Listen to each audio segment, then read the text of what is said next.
really had to resist laughing out loud in a packed cinema.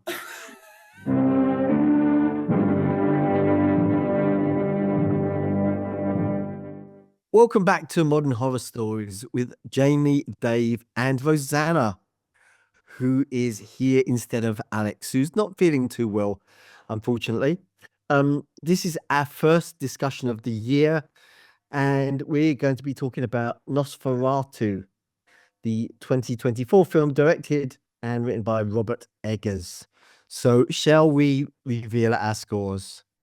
I'm 4.5. I'm 8. And I'm 3. So, this film has received quite a lot of critical praise. Who wants to give this one a synopsis?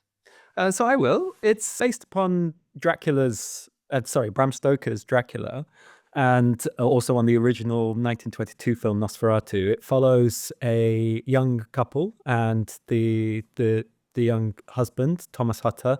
He gets this brilliant opportunity to go travel to Transylvania and seal a real estate deal for a high commission with an obscure count over there. And this count happens to be a vampire and has some sort of psychic bond with Thomas Hutter's wife back in Wiesberg in Germany. And the film follows Thomas trying to get back to his wife to save her, whilst the vampire travels across Europe, bringing death with him. And there will be spoilers, I'm sure. And the biggest spoiler of all would be if you've seen the original from 1922, because this is essentially almost a shot-for-shot remake. It's so close. I mean, we've all seen the original. How did you feel about the original in comparison to this one? I felt it was a lot more positive and it had a lot more energy, the original, because it, like, Hutter starts with a very sort of positive, almost naive joy for life and for this opportunity that he's got. Whereas in the new version, there's a lot of, it just feels drab from the start. It's like he wants this commission, but it feels like it's more like, oh, this will be good for us for financially, rather than, oh my God, this is an exciting adventure, which is how the original film starts, which I think is great to have that contrast between the beginning and the end. But the new film doesn't have any peaks and troughs like the original. Yeah, I agree. And even the relationship between Hutter and his wife was better in the original because he was joyful about doing this event, but she was obviously had some kind of like connect. You could tell there was a connection, and she was scared of what might happen. And I'd like that kind of without spelling it out, because there was so little dialogue. There was just the caption cards. They didn't need to spell it out the way they did in the movie. How did you feel about the original, Rosanna? I really like the original as well. But I do really agree with that part of it, though. It did start off really mellow. This version compared to the old one, that would be like, yeah, probably one of the critiques I will have towards this one. So like probably I give that one like a 9, whereas this one is an 8, but it's in different ways, I guess. So you like this one by far the most of the three of us, and Alex saw this film as well. He quite liked this as well, in fairness. So why don't you tell us why you were pleased by the remake? So the main things had to do with the atmosphere, for sure, and the cinematography. I think that weighs up all of the faults that I could see in the movie, because just all of that just like immersed me, and I actually stayed immersed almost through the whole time, apart from some aspects that we're gonna talk about later. But just like the use of colors and shadows, and like I read somewhere that like he makes like the darkness potent instead of just being like an absence of light. And of course, he took that from the first movie, but still, I think he did such a good job doing that, for sure. Obviously, a lot of symmetry. You all know I love some symmetry. And I just think that it makes it so pleasing to watch, but also so unnatural and like contributes so much to the atmosphere. And also this new thing of like making Ellen like the main character, because I think that gave everything a bit more of a motivation, like why he's attracted to her and all of that, because they talk about how, like, actually Robert Eggers talked about how sleepwalking back in the days, doctors used to connect that to like being connected to another realm and stuff like that.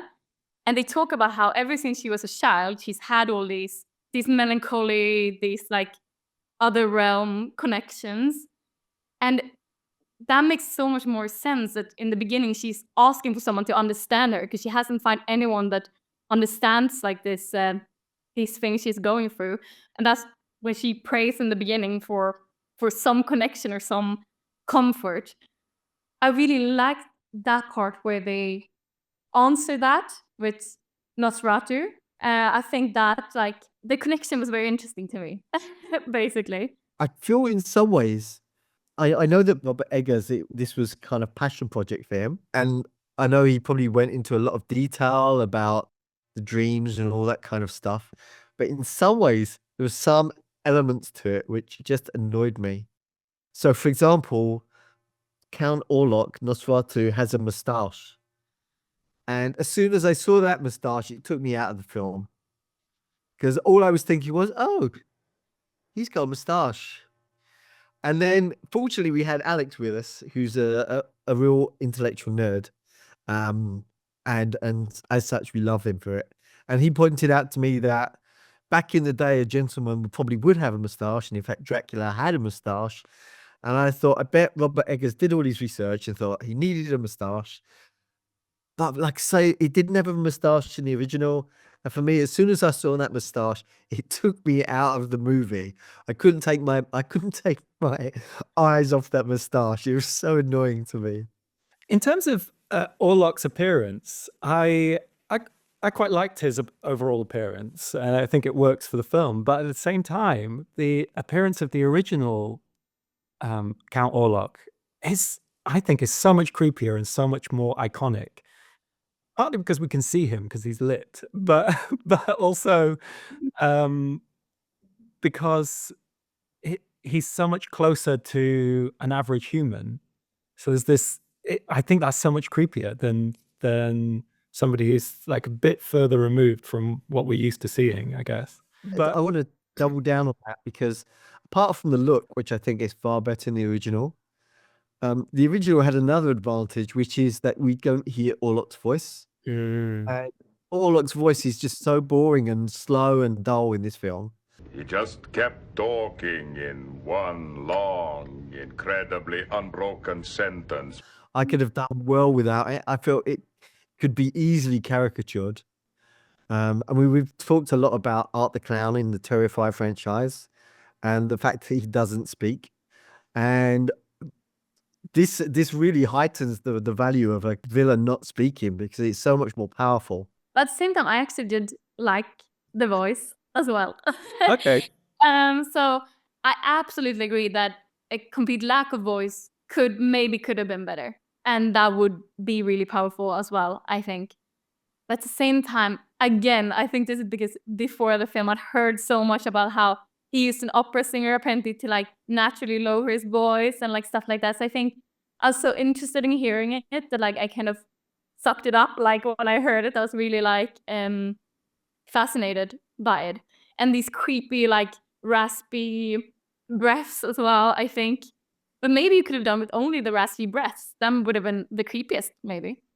I think that would be amazing. Like if Hutter arrives and Orlok just looks at him and then turns and walks up the stairs and then points at things, like points at the paper to sign. A bit like Muppets Christmas Carol, the Ghost of Christmas Yet to Come.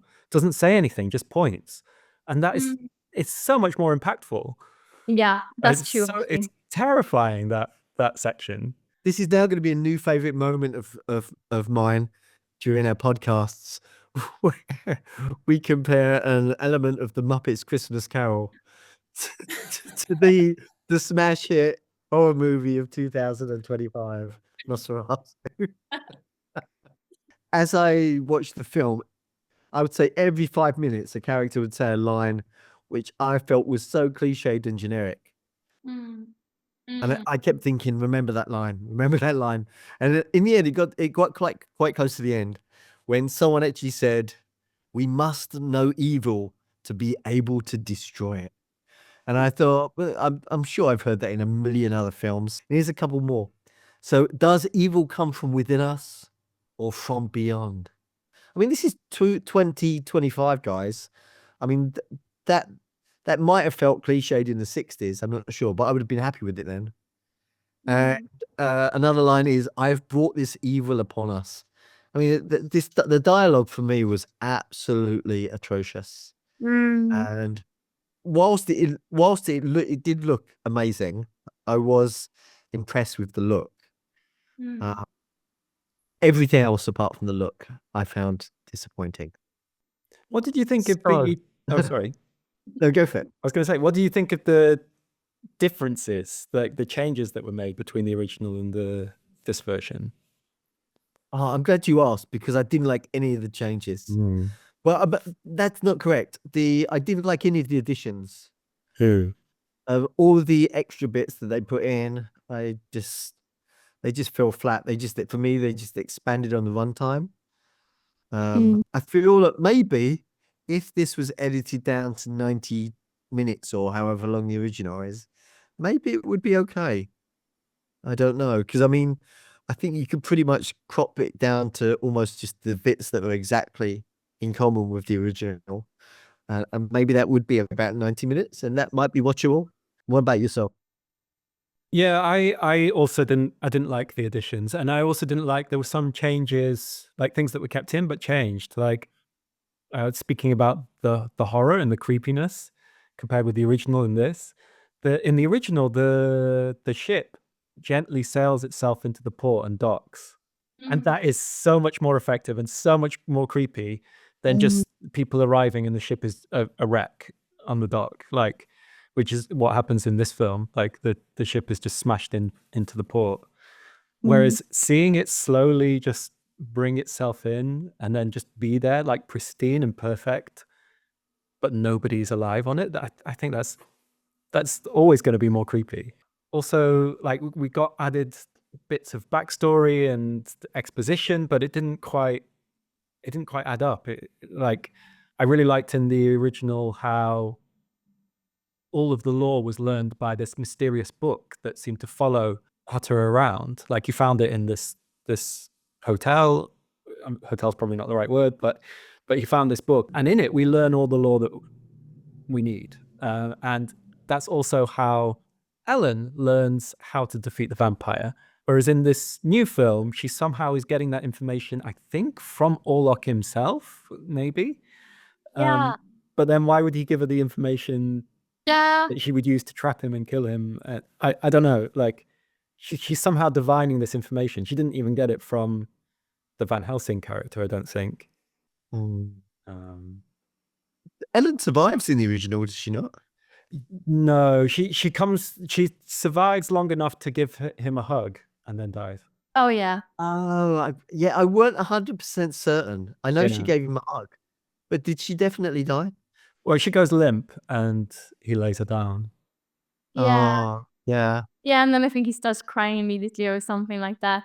Which was also is interesting because I know, again, this isn't Eggers' fault, obviously, 'cause he just kind of took the tempo of the original. But immediately when he sees Ellen and she like closes her eyes or whatever she did in both films, he's immediately like, oh, she's dead. She's definitely dead. So like he in this movie just closed her eyes like pretty much immediately, not Yeah. even trying to get this like monster up her or anything. And same, it was in the original, like I don't remember exactly what it was, but he immediately goes, oh no, she's dead. Without like actually kind of trying to see if she is. But I know that was probably a choice. But yeah. I mean, that reminds me of probably my favorite part of the film, but not in a good way, was the end where I really had to resist laughing out loud in a packed cinema. When Hutter comes into the bedroom Yeah. and finds like the naked, mottled corpse of Nosferatu on top of his beloved, and they're both dead, and his reaction is just so wrong and disconnected to how anyone would normally react. Yeah. that I really had to resist laughing. I got a feeling I heard a few other people snigger as well. But Mm. yeah, I prefer the end of the original. It's much nicer. Yeah. Yeah. So on that note, I do want to remind everyone that Rosanna did score this with an 8. And Alex, who saw it with us as well, I think he was going to give it a 7. So it has divided this particular discussion. And the critics seem to love the film, even if we didn't so much. However, tomorrow you can join us, and we're going to be talking about how we would improve this film with 3 ideas. So come and join us and see if we do improve it or if we ruin a masterpiece. Hope to see you then.